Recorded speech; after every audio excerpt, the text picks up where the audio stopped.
falaria, seria tão fácil, tão natural dizer-lhe tudo isto. Ela era tão singela como ele, considerava-o como um irmão, ouvi-lo-ia certamente com bondade, falaria impreterivelmente no dia seguinte. Mas apenas avistava no caminho o vulto gracioso de Nora, apenas lhe via despontar ao longe a Amazônia escura e julgava distinguir-lhe a distância, o sorriso banalmente afável de sempre, sua grande decisão abandonava-o, invencível acanhamento coibia-o, e todas as frases que levara horas e horas a preparar fugiam-lhe subitamente da memória, como um bando de aves errantes. Amnésia completa. Era, pois, materialmente impossível falar, e adiava de novo para o dia seguinte sua declaração, encetando com Nora em voz alta a mais indiferente das conversações, enquanto o coração lhe segredava baixinho essa profusão de coisas ternas que seus tímidos lábios de apaixonado jamais conseguiam exprimir.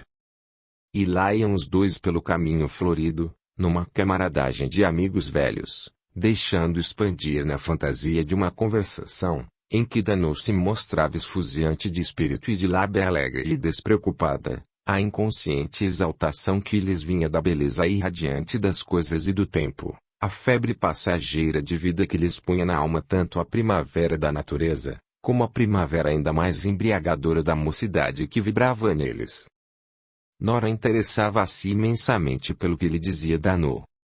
Durante toda a duração de seu idílio com de Gental, absorta inteiramente pelas peripécias de uma vida sentimental demasiado intensa, a menina preocupara-se pouco com a cultura de seu espírito. Agora, porém, que o nome querido de Kurt já não vibrava com a intensidade absorvente de outrora no silêncio desiludido de sua alma, Nora deixava-se prender pelo encanto inteligente da palavra de Danault.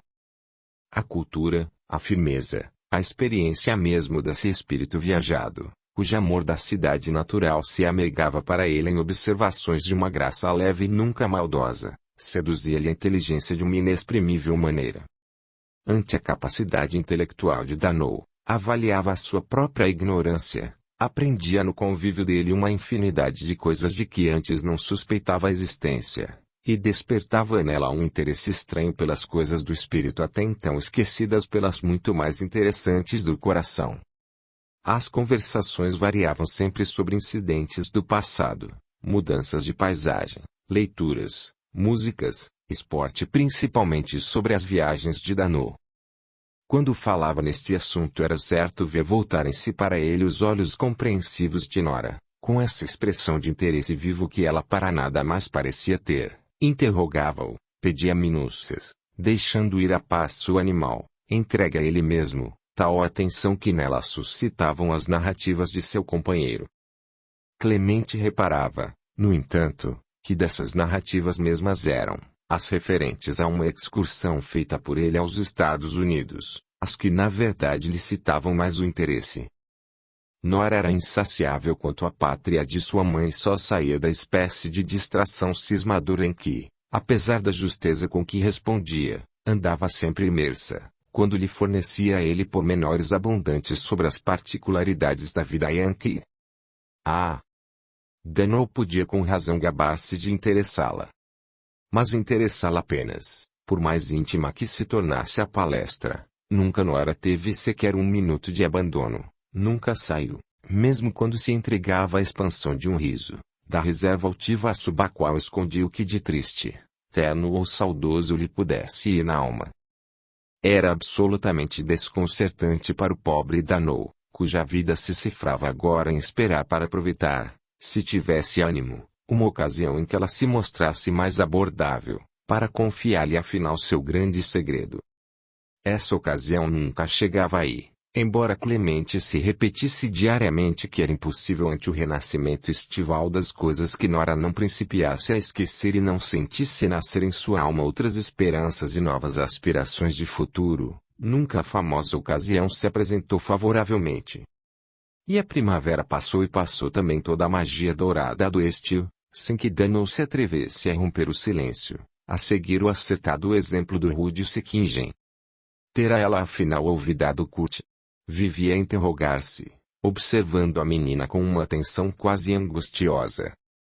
Parecia-lhe às vezes que sim, e fortalecia-se nele a resolução de falar, e outras vezes que não, e eram de novo contra o inimigo e a sorte furiosas indignações e veementes acessos de revolta interior.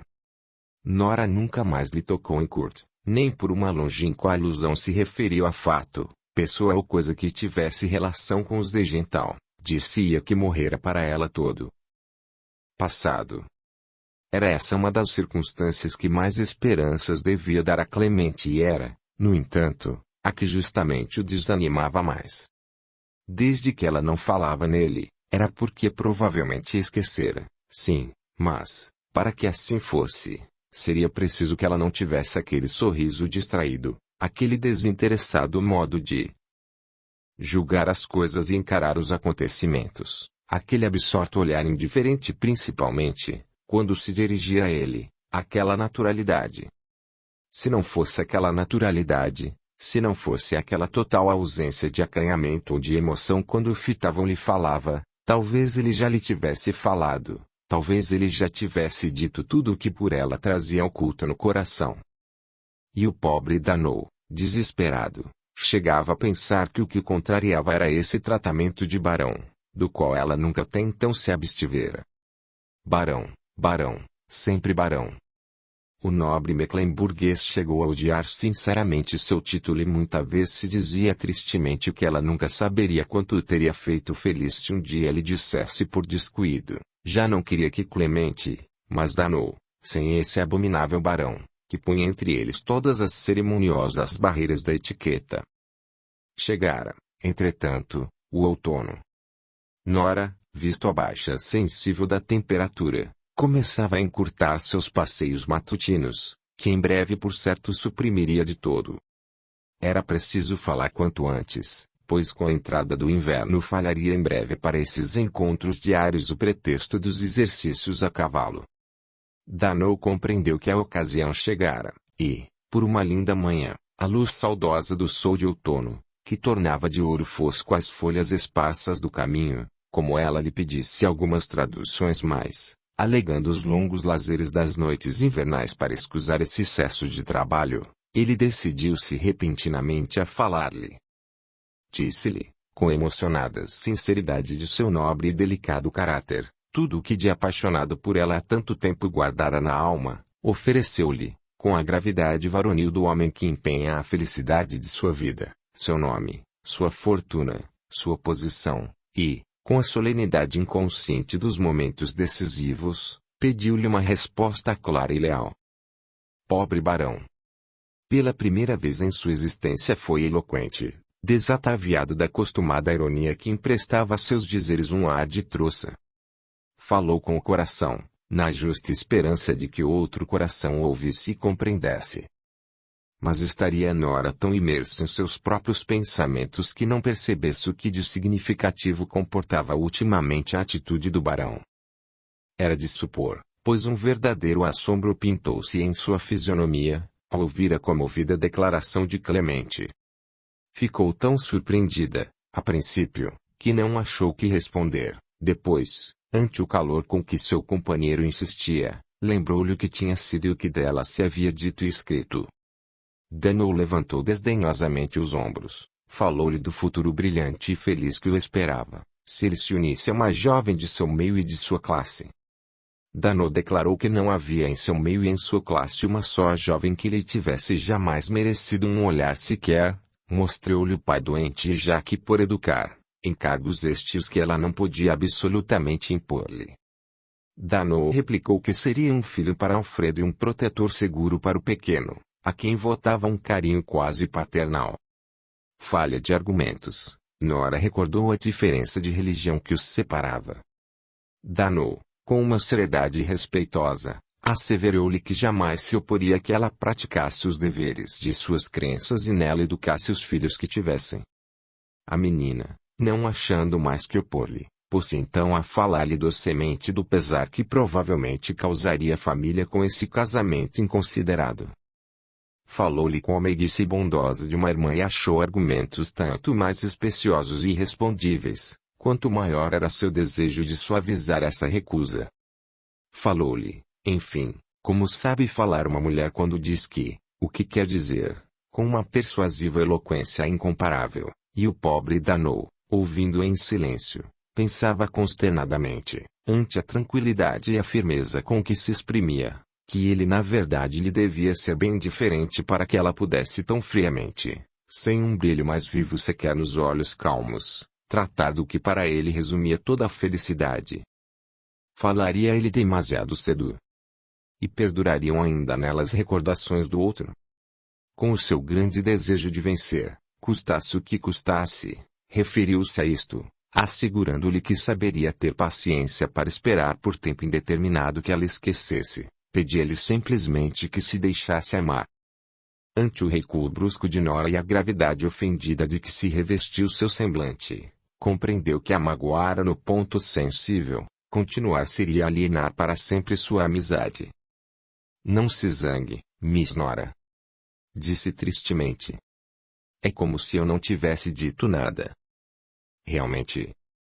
Respondeu a menina, com a inconsciente crueldade da indiferença, levantando para ele o semblante que a esperança de vencer iluminou subitamente. Então continuamos amigos como dantes. Acrescentou, estendendo-lhe a mão com o abandono confiado de uma verdadeira camarada. Muito amigos. Concordou o pobre Danault, apertando essa mãozinha que tão cruelmente acabava assim de o afastar de seu caminho e que ele, no entanto, não se sentia com a coragem para repelir. E foi como ele o dissera, continuou a ir todos os dias, como se nada fosse dito entre eles. Continuou a ser o amigo de Jacques, o companheiro de dominó do diretor, o infatigável conversador que fazia rir até as lágrimas o menino entusiasmado e animava de um sorriso fugitivo o rosto pensativo de Nora.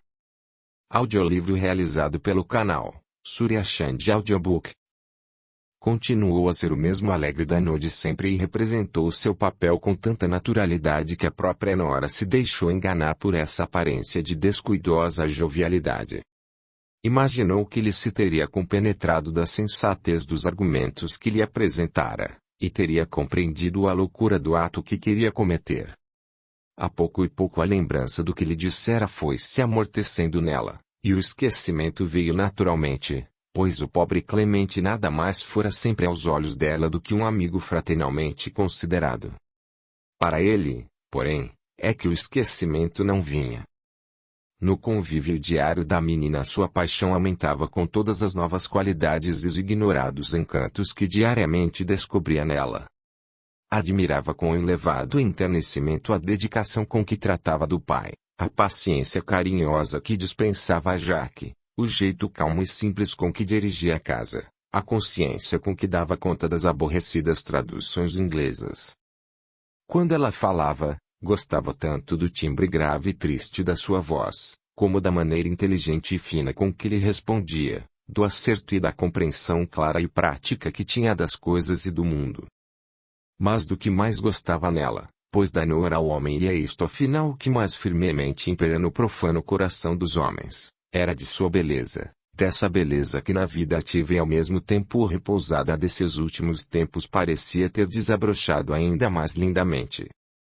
Nora fez-se positivamente mais bonita, o sofrimento afinara-lhe as feições, dera-lhe mais expressão aos grandes olhos, mais luz ao sorriso, mais alma, enfim, à fisionomia.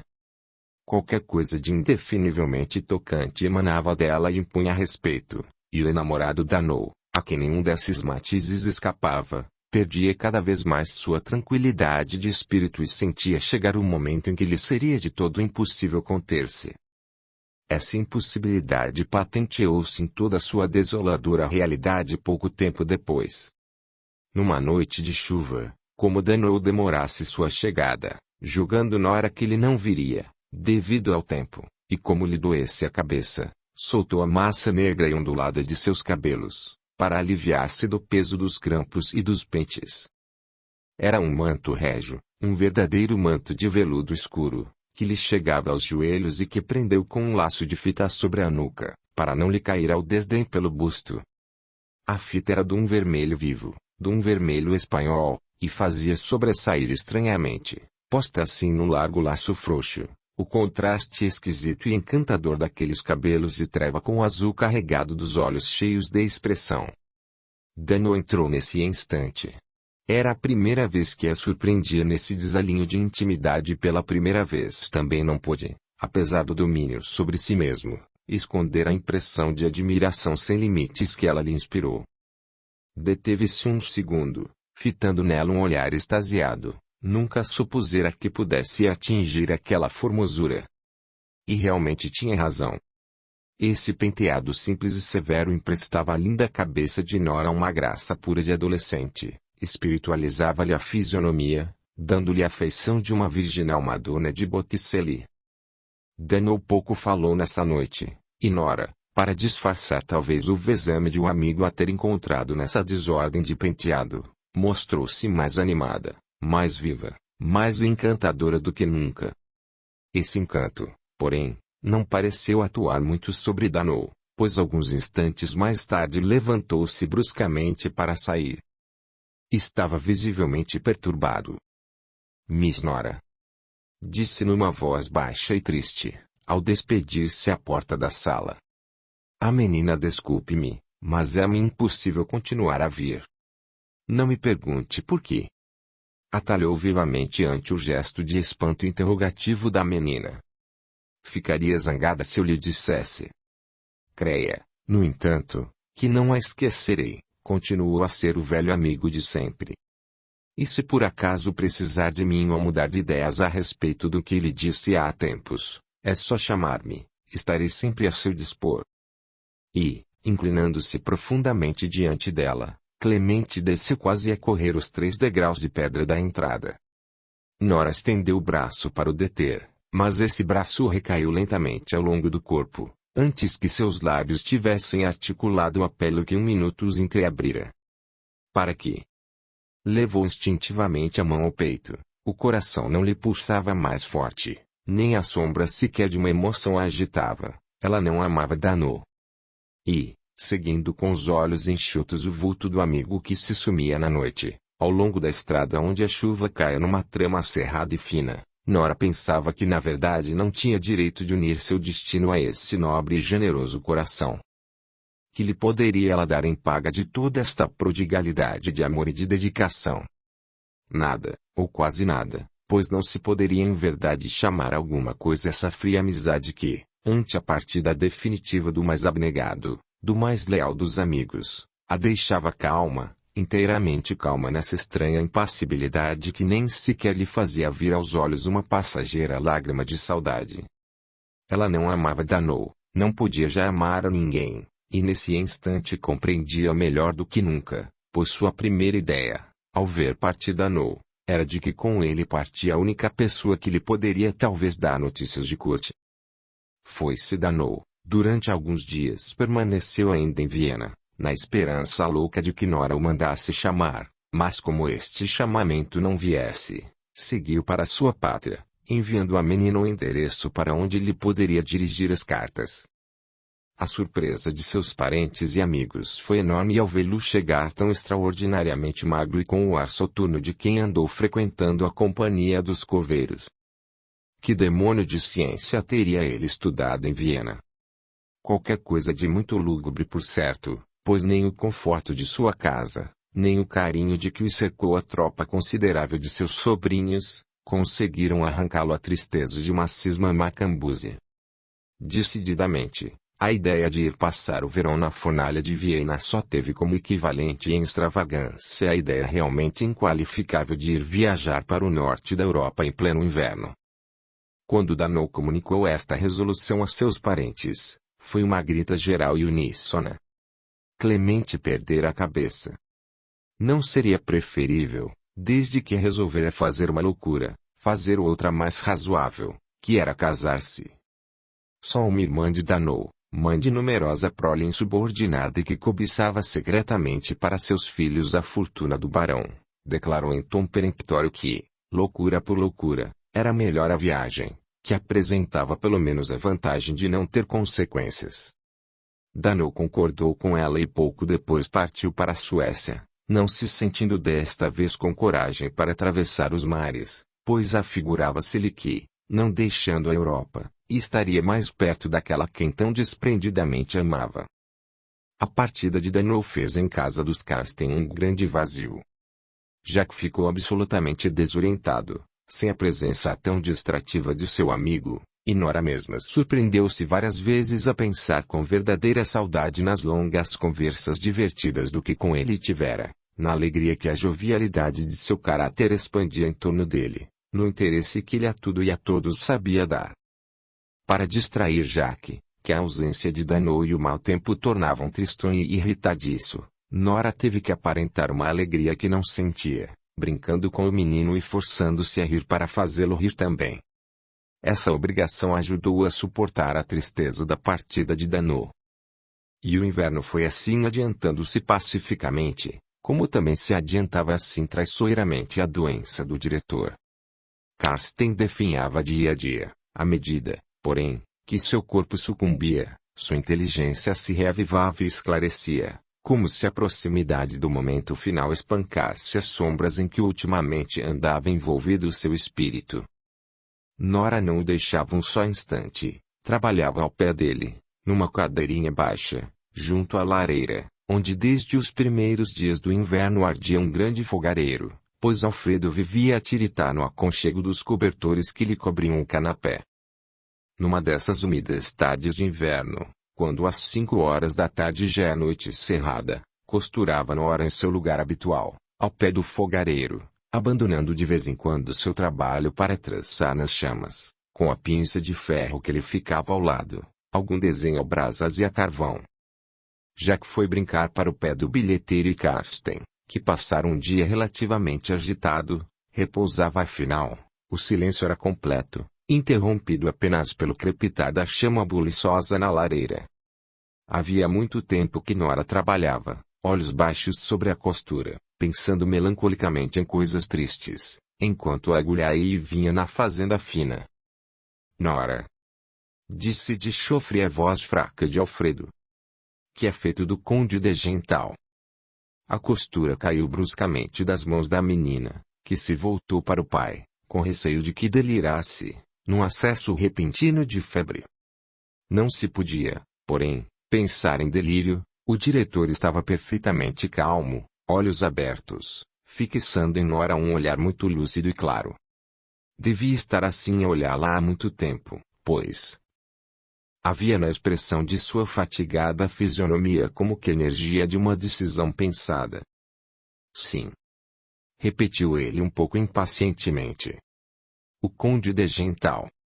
Nunca mais me falaste nele, e eu chego às vezes a pensar que destruí por completo tua felicidade. Nora, minha filha, eu não me recordo bem das datas e dos fatos, mas parece-me que ele voltou, não voltou? Nora cruzou lentamente as mãos trêmulas sobre a costura e seu olhar fitou fixamente o fogo vivo do fogareiro. Na incandescência crepitante das chamas, as brasas amontoadas sob a ação do fogo haviam fantasticamente levantado um castelo de púrpura refulgente. Era um desenho bizarro e torturado, por cujos espaços saíam sibilando pequenas flamas azuladas, e cuja base assentava numa grande acha negra, esbranquiçada aqui e ali pelo excesso de calor.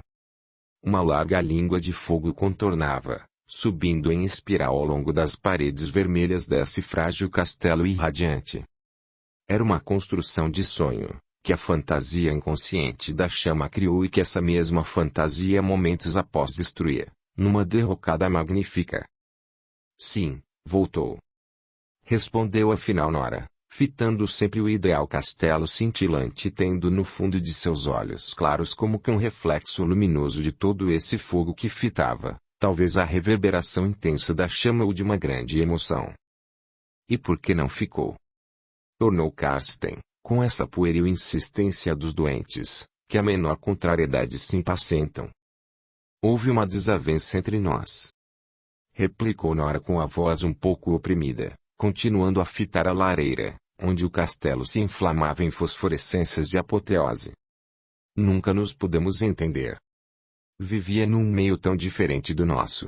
Era de outra classe. Enfim, foi melhor assim, foi muito melhor, desde que não podia ser de outro modo.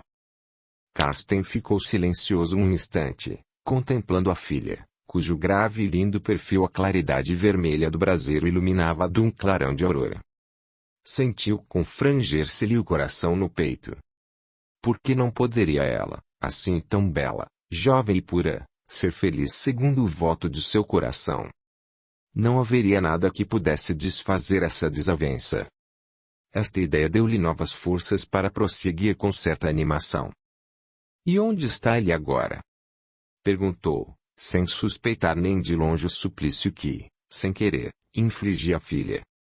O fogo tinha atingido nesse instante o esplendor máximo de sua incandescente magnificência. Todo ele ardia na policromia candente das chamas caprichosas e de súbito, como se esse esplendor não tivesse outro fim senão finalizar numa irradiação de magia transitória. A beleza desse quimérico edifício fez ouvir um estalido seco e ruiu com pouco barulho, indo esboroar-se aos pés de Nora, desfeito em cinzas em pequenas lascas de lenha carbonizada. A menina respondia nesse instante ao pai. Há meses já que se casou com a prima. E, apesar de toda a sua força de vontade, apesar do supremo esforço que fazia para dizer isto com a maior naturalidade possível, sua voz nada mais foi que um trêmulo murmúrio palpitante. Era o que devia ser. Continuou, como para afastar do amado pai a sombra de culpa que lhe traria talvez incriminação. Nós não fôramos feitos um para o outro, foi melhor assim. O castelo de chamas tombava nesse instante, como tombara também o sonho juvenil da pobre Nora, e como o castelo, glorioso há pouco, ali lhe estava aos pés reduzido a cinza, desfeito em nada. E não era ela que acabava nesse instante de o enterrar inexoravelmente, de o meter para sempre no rol das coisas definitivamente passadas, confessando que fora melhor assim. Nora curvou-se para o fogareiro, para afastar as brasas, que lhe chamuscavam quase a fímbria da saia, e com a pá e a pinça pôs-se, lenta, muito lentamente, a refazer o fogo semi-apagado na fumaça que o desmoronamento das achas incendiadas produzira. Suas mãos não tremiam ao executarem com a perícia de sempre o delicado trabalho, mas em seu rosto calmo persistia um pálor, que lhe vinha talvez do reflexo de toda essa cinza revolvida ou talvez, quem sabe, da grande emoção reprimida que lhe escurecia os olhos, revolvendo na alma a cinza não triste de sua decepção. Minha pobre filha! Murmurou sentidamente o diretor, passando num afago a mão por sobre a cabeça inclinada de Nora. A menina não respondeu a esse desajeitado gesto de carinho. Sentia que, se pronunciasse uma sílaba sequer, romperia em soluços. Curvou-se ainda mais sobre a pá, que manejava vagarosamente, e um silêncio pesado e opressor fez-se de novo no pequeno quarto, que a sombra dessa tarde de inverno melancolicamente enchia. E o outro? Tornou doente, depois de uma longa pausa, reabrindo os olhos, que um instante cerrara fatigadamente. Sim, o outro. O gordo. Tu bem sabes de quem falo, Nora, daquele que vinha sempre no inverno passado e agora mesmo durante o verão. Doía-me, então, a cabeça, tudo me doía, afinal, mas mesmo assim pude perceber, minha filha, de quantas atenções e carinhos nos rodeava. Seriam realmente todos eles só para o pobre e velho enfermo que eu sou? Prosseguiu numa volta de suas antigas maneiras brincalhonas, com uma espécie de sorriso malicioso. Custa-me muito a crer. Por que não vem ele mais? Mandaste-o embora. Nora ergueu o busto inclinado, e sacudindo as mãos para delas tirar a cinza que por acaso se lhe tivesse agarrado, retorquiu com indiferença. Não o mandei embora, meu pai, o barão partiu porque precisava partir. Karsten abanou desgostosamente a cabeça. Tu não me queres dizer nada, minha filha, não tens talvez confiança em mim. É impossível que ele não te tenha falado. Um coração de pai não se engana, e ter-me-ias sido tão doce deixar-te confiada àquele homem de bem. Por que não o quiseste, Nora, por quê? Na lareira bruxuleava nesse momento uma chamazinha, começando a inflamar a lenha seca e o carvão que Nora amontoara cuidadosamente no fundo do fogareiro. Seu clarão avermelhado crescia pouco a pouco, lançando um raio tremulante sobre a saia escura da menina. Não me pergunte por quê, meu pai, Não me pergunte por quê. Suplicou num tom quase pungente, cruzando as mãos aflitas que sobre o peito, que arfava, e fechando a meio os olhos como para contemplar em si mesma uma visão desoladora. Minha pobre filha. Repetiu amargamente o diretor, desviando o olhar desse pálido semblante desfigurado. Tu és e sempre serás a filha do diretor do circo. Estás destinada a vagar eternamente pelo mundo, serás como eu. Uma nômade, que em parte alguma encontra seu verdadeiro lugar. Não, meu pai. Replicou ela docemente, voltando para ele o rosto claro, onde os olhos tinham agora um límpido e sossegado brilho. Há um lugar onde encontrarei a tranquilidade e a proteção que me deseja. É um lugar distante ainda. Prosseguiu com uma expressão singular, fitando de novo a chama que, titubeante a princípio, subia agora cheia e forte na lareira inflamada, espargindo pelo aposento alumiado a luz firme e lúcida de seu fogo novo.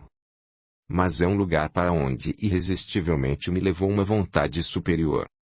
Não se inquiete, meu pai, eu saberei chegar a esse abençoado lugar, rematou com firmeza, olhando sempre o fogo, como se visse nessa bela chama quente e brilhante o símbolo misterioso de uma bela chama ardente, que, saía da cinza de seu desfeito sonho de felicidade, espancasse as trevas de sua vida e lhe renovasse a alma, iluminando-a toda do clarão de um fogo imortal.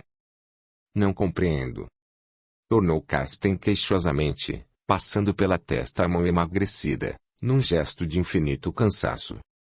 Tudo se confunde em minha pobre cabeça. Sinto-me tão fatigado. Enfim, tu sabes melhor do que o que deves fazer. Não me interrompas. Acudiu, atalhando com um gesto o movimento da filha para o fazer calar.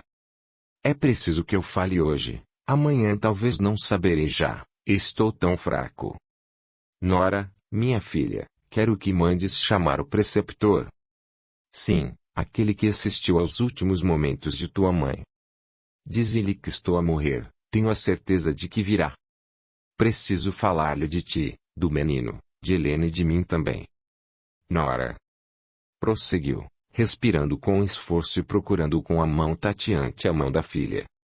Não te aflijas com o que vou dizer, talvez não seja hoje, talvez nem mesmo amanhã, mas, quando eu não estiver já aqui, olha pelo teu irmão. Ele só tem a ti no mundo.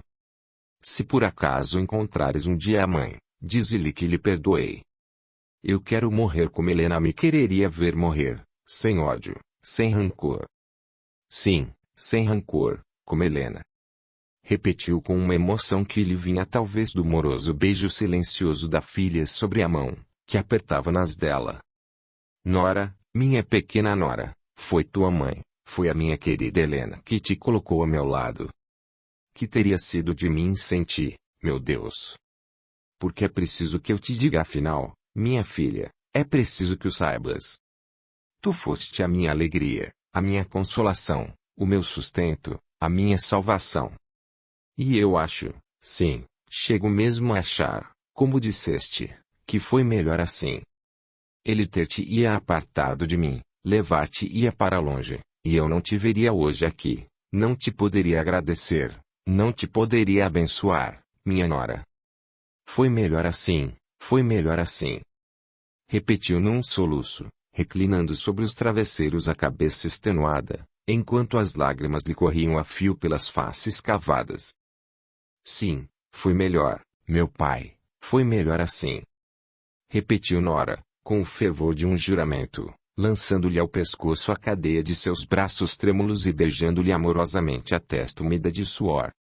E embora seu pobre coração rebelde palpitasse num protesto instintivo contra a crueldade desta afirmação, seus lábios convictos repetiam-na, enquanto apertava de encontro ao coração a cabeça desse pai por quem tudo sacrificara na vida, e chorava silenciosamente. E não era só o pai quem ali tão desoladamente chorava naquele instante, não era só o pai, o morto de amanhã, a quem nada mais podia conservar a vida, era o outro morto, esse morto vivo que lhe roubara a vida e cuja dolorosa recordação seu desgraçado amor não conseguira ainda esquecer, Como se a conversação dessa tarde tivesse esgotado nele todo o fictício vigor que alguns instantes o reanimara, o diretor poucas palavras pronunciara daí em diante. A fraqueza aumentava, dir-se-ia que de hora em hora, tanto que Nora, assustada, escreveu ao preceptor para o castelo de Degental, pedindo-lhe que acudisse ao derradeiro chamamento de seu pai. Quando o preceptor chegou era tarde, Alfredo já não falava e pôde apenas, respondendo por apertos de mão às perguntas do padre, fazer-lhe essa confissão que ele tanto desejava. Depois, com um gesto de mão lânguido e um olhar de suplicante recomendação, designou-lhe Nora, fechando em seguida os olhos no supremo abandono do grande repouso. O preceptor acompanhou até ao cemitério. Foram justamente ele e o bilheteiro os únicos acompanhantes desse enterro de pobre, e o sacerdote, no carro humilde que o levava junto do seu humilde companheiro à necrópole distante, ia pensando que realmente esse Carsten fora singular até na morte. Morreu como um justo, ele que toda a vida fora o mais incorrigível dos boêmios. 2 dias após, o preceptor retomava o caminho da pequena casa onde se finara o diretor, ia levar a órfã a consolação de sua presença amiga e prestimosa, o esclarecimento do seu conselho. Queria também saber quais eram as intenções dela, pois era impossível que ela permanecesse ali, sozinha, com aquela criança para sustentar, nessa crítica penúria que a punha à mercê de todos os perigos, de todas as explorações. O preceptor ia disposto a ajudá-la, a pôr, enfim, em prática o que junto ao leito de morte prometera silenciosamente a Alfredo Carsten. Amparar Nora no abandono de sua orfandade. Encontrou-a na sala, toda de preto já e lendo atentamente uma carta recebida instantes antes. Nora não se levantou para recebê-lo, estendeu-lhe simplesmente a mão, erguendo para ele os olhos cavados, de onde rolaram 2 lentas, brilhantes lágrimas, indo cair no papel da carta que tinha entreaberta sobre os joelhos. Já sei a que vem. Disse-lhe ela sem disfarçar a emoção de que estava possuída, indicando-lhe com um aceno de cabeça uma cadeira próxima. Vem saber de meus projetos e indagar de minhas intenções. Vê esta carta. Continuou, apresentando-lhe o papel onde se desenhava uma letra fina e pequena. Não pode imaginar os tesouros de delicadeza, de dedicação, de sentimento que ela contém. É do barão Dannou? Perguntou, admirado, o preceptor, reconhecendo a caligrafia inconfundível do melhor amigo de seu ex-discípulo. Sim, é do barão Dannou. Confirmou Nora com um trêmulo na voz. Esta carta resolveria tudo por si só. É do barão Dannou, desse nobre barão Dannou, que por um prodígio de interesse soube da agravação da doença de meu pai e com a espontânea generosidade de seu grande coração me oferece nesta carta, seu nome de fidalgo e seu amor, que nenhum preconceito pode tolher e que uma primeira recusa não conseguiu diminuir. Adivinhou com certeza o abandono em que me deixaria essa morte, e deposita-me aos pés o oferecimento do apoio moral de seu nome e a segurança de sua proteção. É para que vossa reverendíssima veja, senhor preceptor, que ainda há pessoas capazes da degradante loucura de pedir a mão da filha difamada de um diretor de circo. Concluiu Nora com amarga ironia. O sacerdote compreendeu a ilusão e desculpou-a. Ela sofrera tanto por causa desse a quem sua presença não podia deixar de ali evocar. E, com efeito, ante o ato tão abnegadamente significativo de Clemente, como diminuía e se amesquinhava o indeciso e fraco amor de corte. É uma oferta nobilíssima. Respondeu todavia com reserva. Digna sob todos os pontos de vista do barão Dannou. Se não fosse a diferença de religião que os separa. Oh! Por isso não. Atalhou Nora, com inconsciente orgulho do grande sentimento que inspirava. Clemente Dannou dava-me inteira liberdade de praticar à vontade minha religião e de educar nela os filhos que tivéssemos. Mas, então, por que não aceita, Nora? Acudiu, estupefato, o eclesiástico. Por que não responde que sim a este pedido que a reabilitaria aos olhos da sociedade, destruindo por completo as calúnias de que lhe enxovalharam o nome? Eu não posso crer que você seja dessa lamurienta classe de mulheres que passa a vida a chorar inutilmente sobre um sonho irrealizado. O passado passou. Encare com coragem o futuro e aceite a proposta de Dano. Tenho a certeza de que este casamento lhe seria o porto seguro, o desejado, o necessário refúgio. Eu também tenho certeza disso. Replicou Nora com brandura. Tenho a certeza de que a nobre estima desse generoso, desse querido Clemente Dano teria sido para mim, e para meu irmãozinho também, o refúgio tranquilo e certo.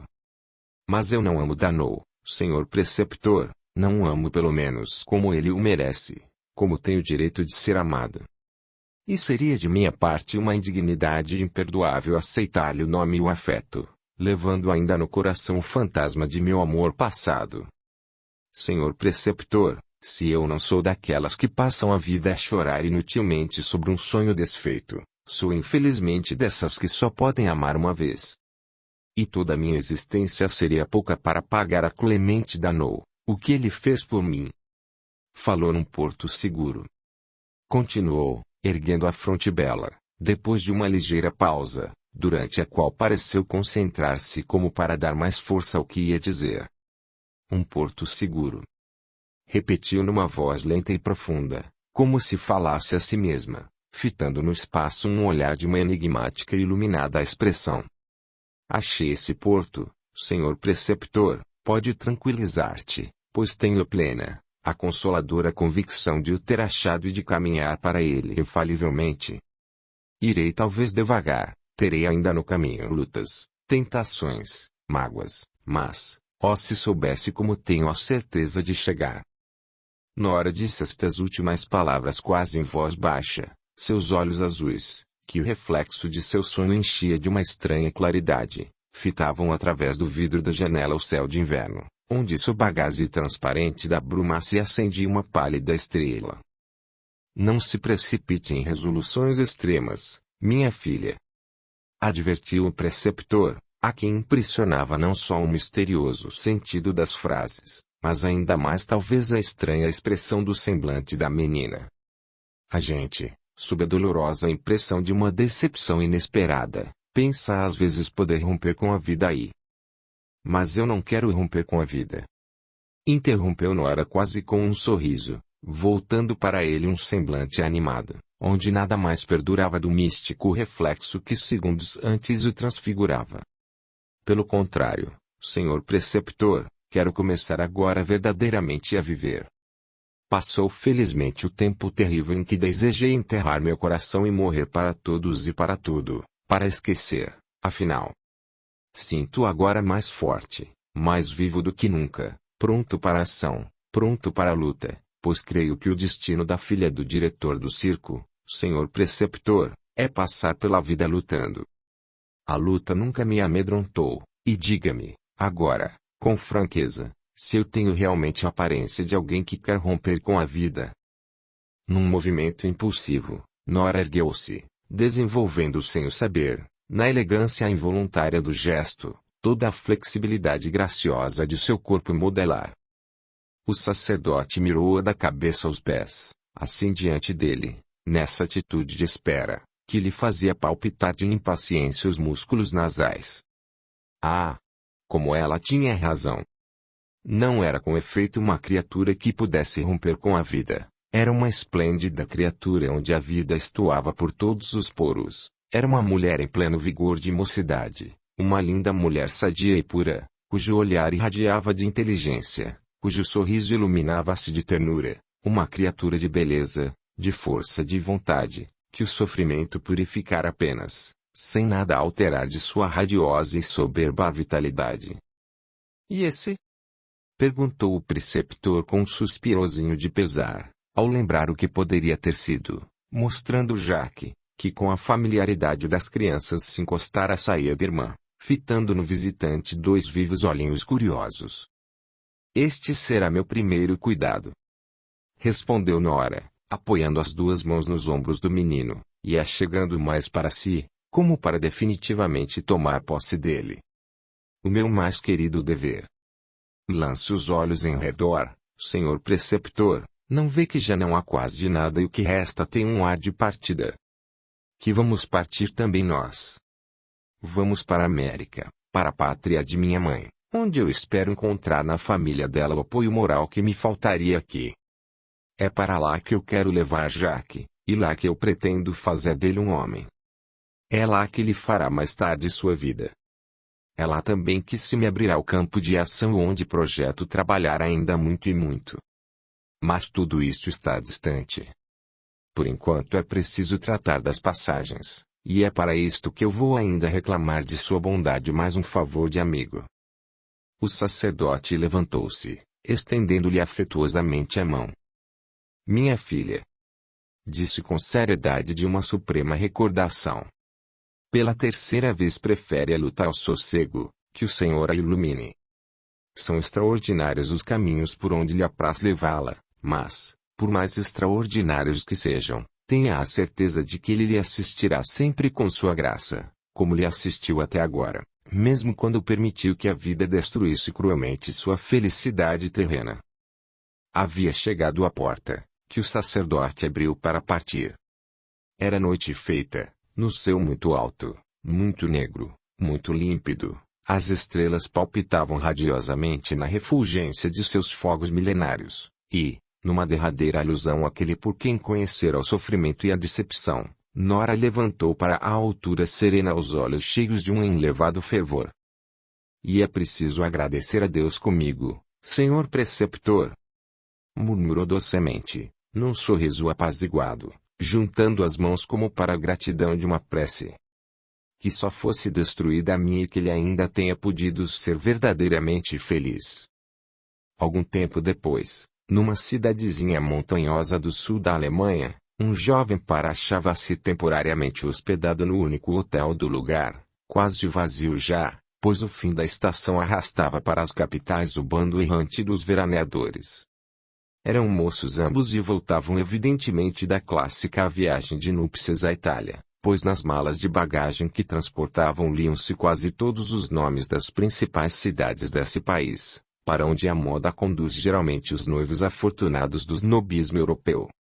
Eram o conde e condessa de Gental, Kurt e Lili, que, após uma lenta e preguiçosa excursão de um ano pela terra azul de Dante de Miguel Ângelo, regressavam à pátria, trazendo não só a recordação indelével de todas as visões de arte e beleza que lhes haviam enchido os distraídos olhos de recém-casados, mas, ainda, nos braços morenos de uma soberba napolitana, um menino roliço e lindo, Luitpold de Gentawil, que o orgulho maternal de Lili declarava a mais bonita criança do velho continente, pelo menos.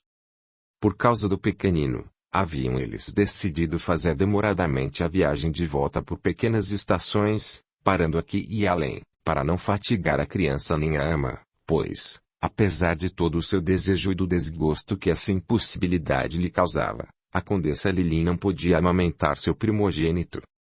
Se não o amamentava por formal proibição médica, era a única coisa que não fazia por ele, pois não deixava senão o tempo estritamente necessário para as refeições.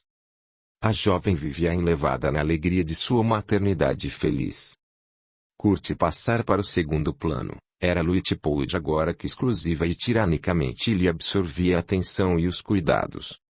O casamento, a viagem, o prazer de ser amada e de ser mãe, haviam dado o cunho definitivo ao que Lili pudesse ter de formosura. Engordara e crescera o suficiente para perder seu gracioso e um pouco enfesado aspecto de colegial, e a consciência das prerrogativas a que lhe davam direito seu título, sua fortuna e sua situação de senhora casada, tinham-na desembaraçado muito favoravelmente.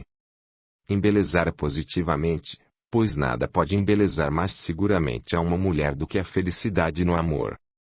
Kurt devia também estar plenamente feliz. Fortalecera a saúde, possuía fortuna, o que lhe proporcionava a independência. Tinha uma bonita mulher moça que o amava, um lindo filho, e, para dar sabor a todos esses dons magníficos que a sorte acumulara munificentemente em sua vida, esse incomparável condão que tudo valoriza e prestigia: a mocidade.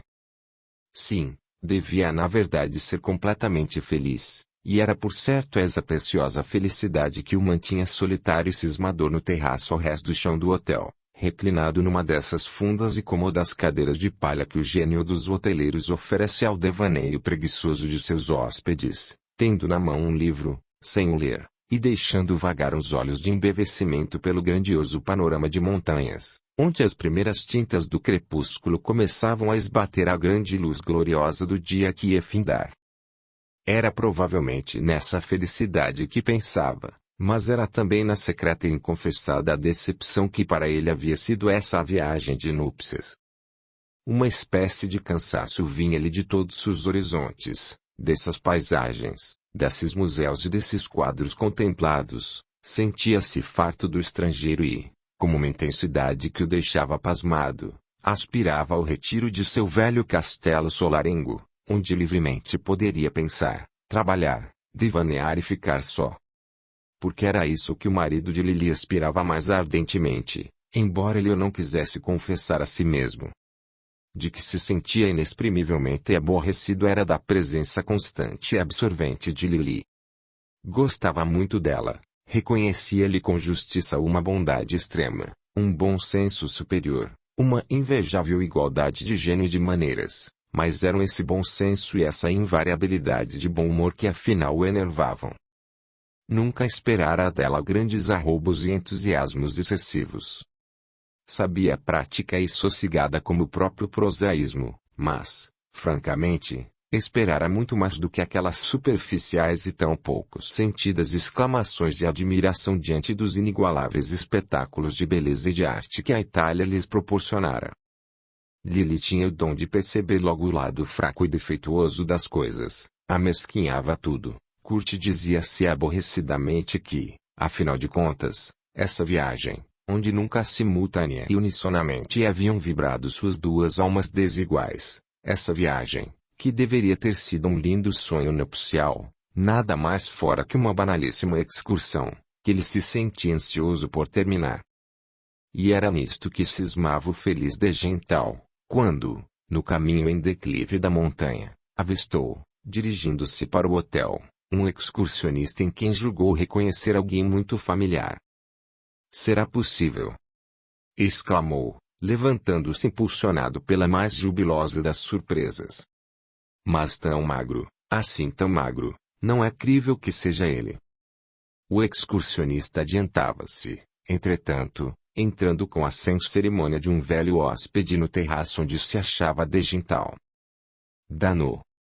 Exclamou Kurt, reconhecendo-o afinal e estendendo-lhe os braços no largo gesto de afetuosa saudação. Meu querido Clemente, quando imaginaria eu ter o prazer de encontrar-te aqui? É na verdade surpreendente. Replicou o barão com uma expressãozinha de desagrado na voz, correspondendo frouxamente ao abraço efusivo de seu amigo. Podes ter a certeza de que não estou menos espantado do que tu. Menos espantado do que eu? Retorquiu alegremente Kurt, afastando-se um pouco para encarar melhor o velho camarada dos tempos passados. Deves forçosamente estar. Nunca pensei que chegasses a este estado de magreza.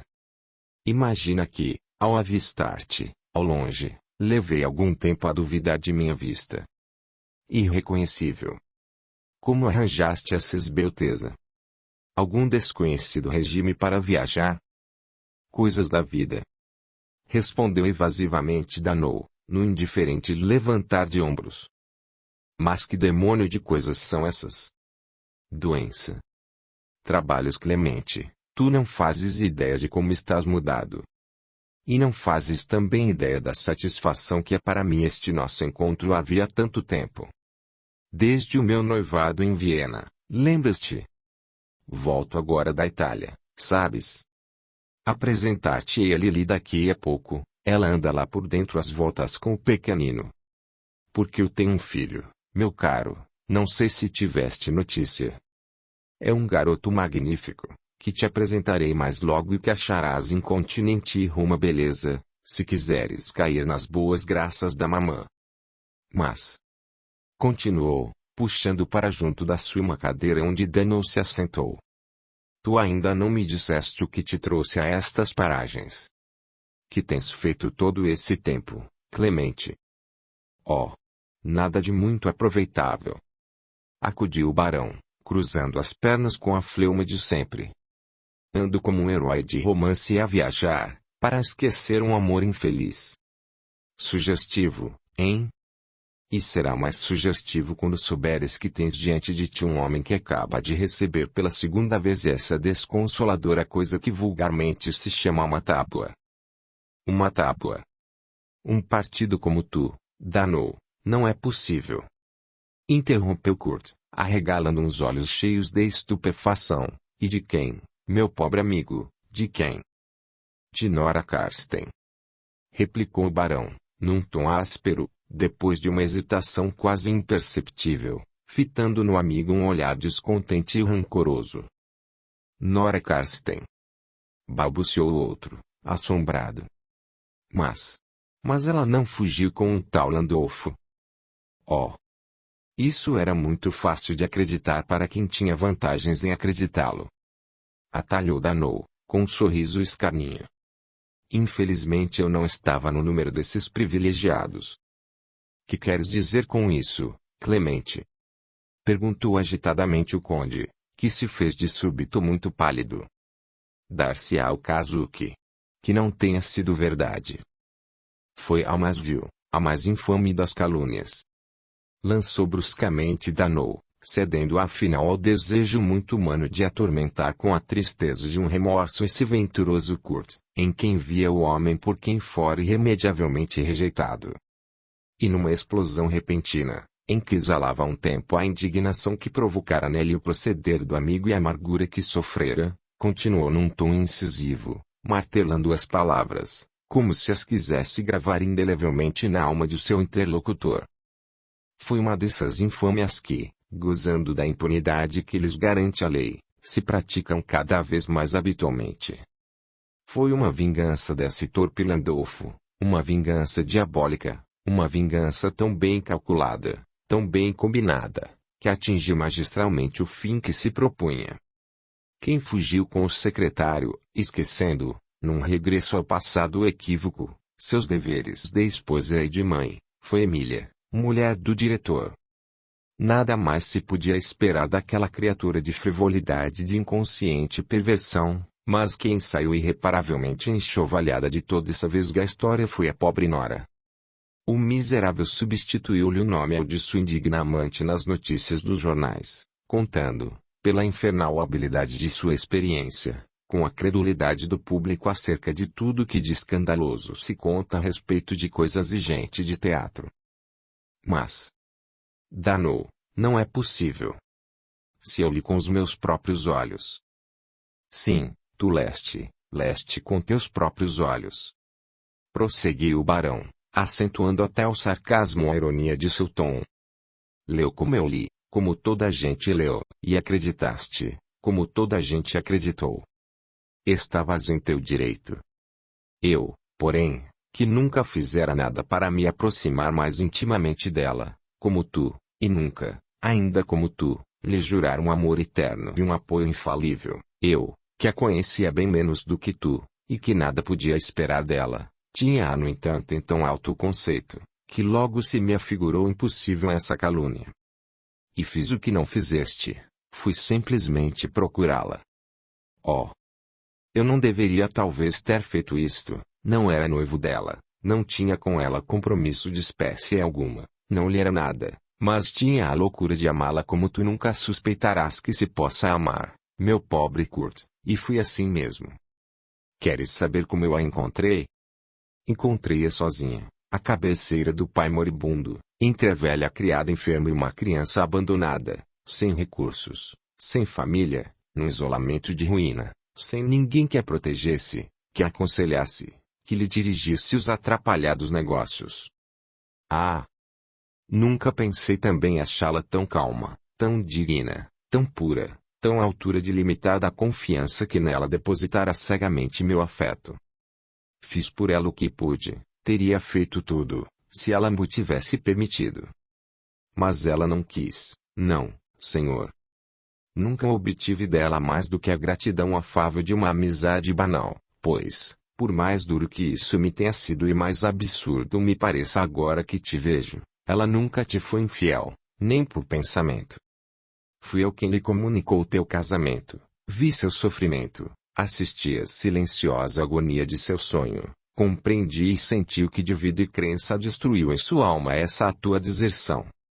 E, no entanto, foi a tua lembrança que ela preferiu. A mim.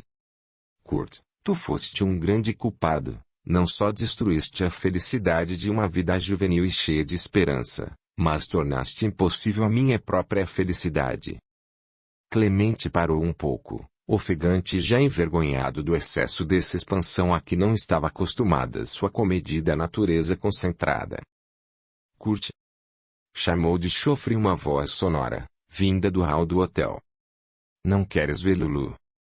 Vou levá-lo para a cama, não fazes ideia de como está bonitinho com esta carinha de sono.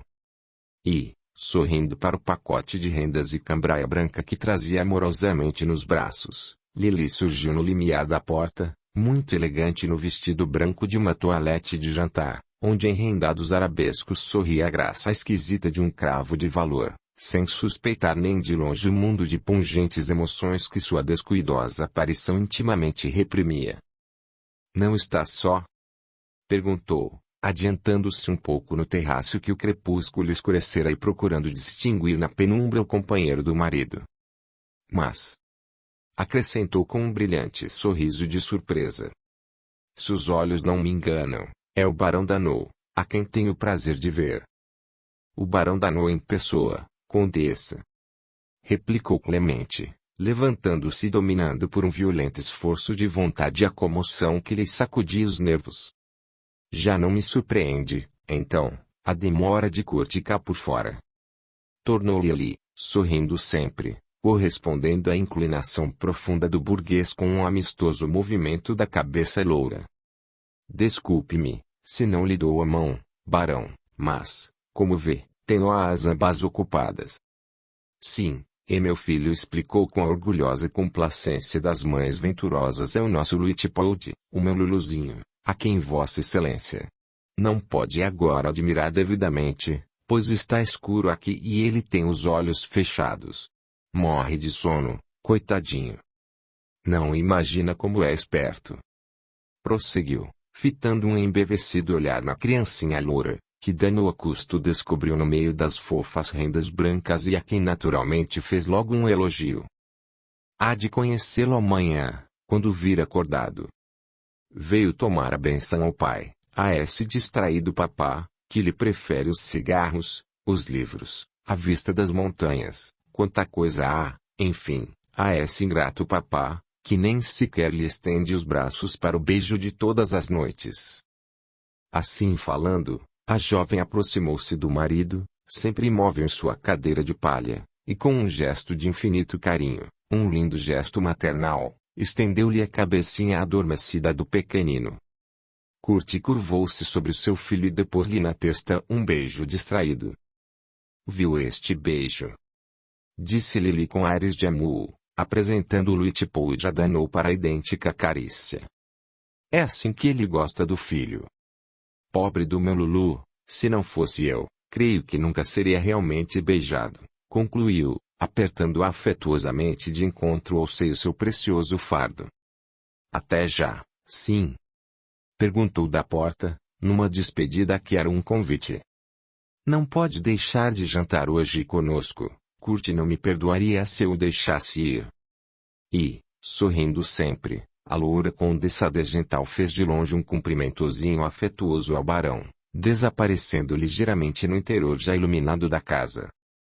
Os dois amigos ficaram sós. Kurt apoiou na mão a fronte contraída, estava tão imerso no turbilhão de seus desencontrados pensamentos, que nem sequer percebeu que Danault estava de novo a seu lado e lhe pousou silenciosamente a mão no ombro.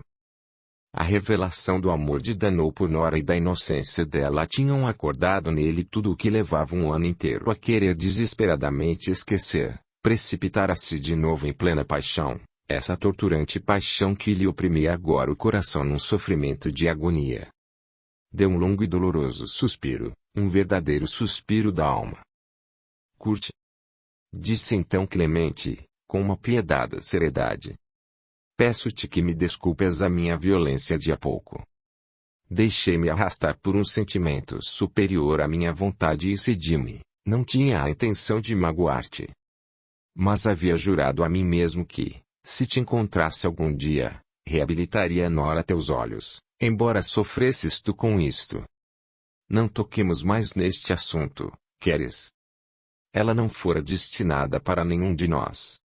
Tenho a certeza de que ficaria triste, ela que tão desprendidamente te amou, se soubesse que por sua causa rompemos uma tão velha e tão preciosa amizade. Kurt, meu amigo, deixa o passado, que o tempo em breve esbaterá no esquecimento.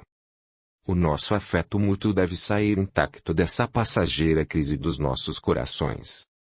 Kurt estendeu-lhe caladamente a mão, e durante alguns instantes os dois amigos permaneceram imóveis, de mãos dadas, unidos ambos na mesma profunda e silenciosa emoção. Onde está ela agora?